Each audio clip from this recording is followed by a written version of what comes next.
Someone asked me last week, Deepak, when does this stop? When do I feel normal again? I didn't know what to say because the honest answer isn't the answer anyone wants to hear. But I'm going to tell you anyway. We ask these questions because we are exhausted, because the weight doesn't seem to lighten, because someone, maybe well meaning, may not be, said something like, "It's been few months. Shouldn't you be moving on by now?" And that question makes you feel like something is wrong with you. Like you're grieving wrong, like everyone else figured out something you didn't. Let me be honest with you, there is no timeline. And anyone who tells you there is doesn't understand grief. I'm Coach Deepak.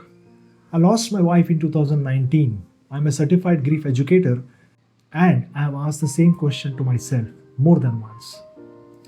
You have probably heard of the 5 stages of grief, which I have covered in my previous video: denial, anger, bargaining, depression, and acceptance.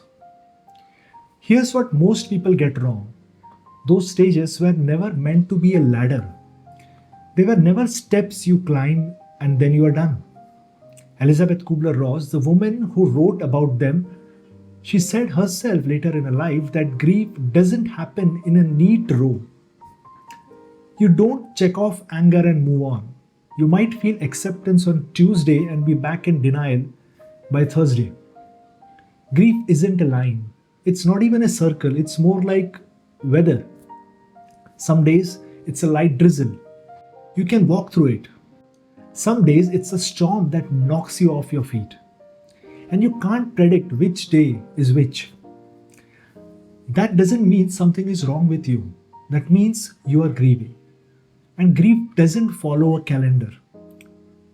So how long does grief last? Here's the answer nobody wants. It doesn't end. Not completely. Not the way a cold ends or a wound heals and you forget it was ever there.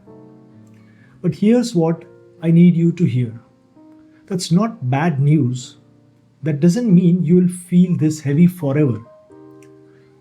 What changes isn't the grief itself. What changes is you. I remember the first few months, every morning I would wake up for one second, one tiny second I wouldn't remember, and then it would hit me like a wall every single morning. Someone once described it like this: in the beginning, grief is like a huge ball in a small room. It fills everything. You can't move without hitting it. You can't breathe without feeling it. It takes up all the space. But the room doesn't stay small. You grow. Your life grows. New people, new experiences, new meaning. The ball of grief stays the same size, but the room gets bigger. So the grief is still there, but it doesn't fill the whole room anymore. That's what happened to me. I still miss her. I still have hard days, but the room is bigger now. In my own journey, I found something in the tradition of Advait Vedanta, an ancient Indian philosophy. It doesn't say grief is something to fix or erase. It says you are not this pain. The pain is real, the loss is real, but you are the awareness behind it. You are the one who witnesses the storm, not the storm itself.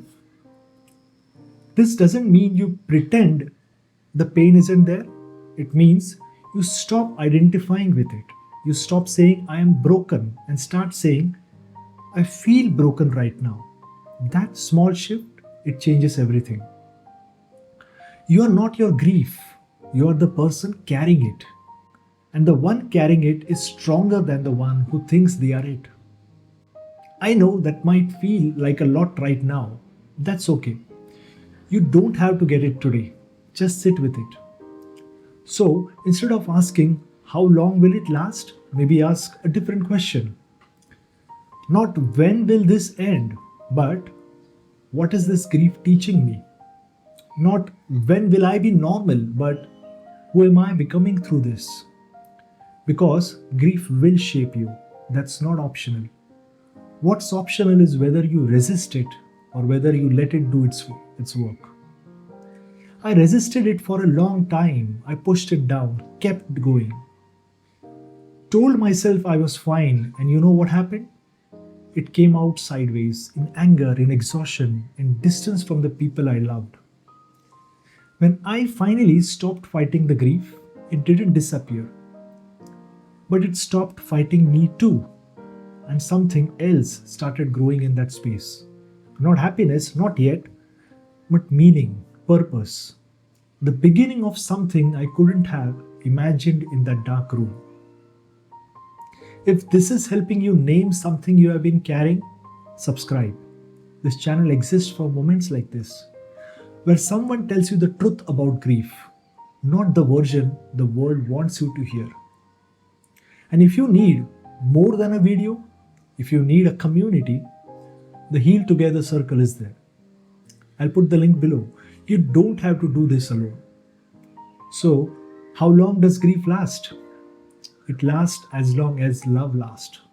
Because grief is love that lost its destination. It doesn't expire. It doesn't have a due date. But here's what I know now. What I didn't know in the hospital room in 2019. The grief will stay, but so will you. You will grow around it. You will carry it differently. You will laugh again, genuinely, and the laugh won't erase the grief. It will live beside it. Your grief is not a problem to solve. It's a love to carry. And the fact that it still hurts, that's not weakness. That's proof that what you had was real. Be gentle with yourself. There is no timeline. There is only your timeline. And it's okay if yours look different from anyone else. If you are carrying grief today, I see you. And I want you to know your wound can become your wisdom. But not today. Today, just carry it. That's enough.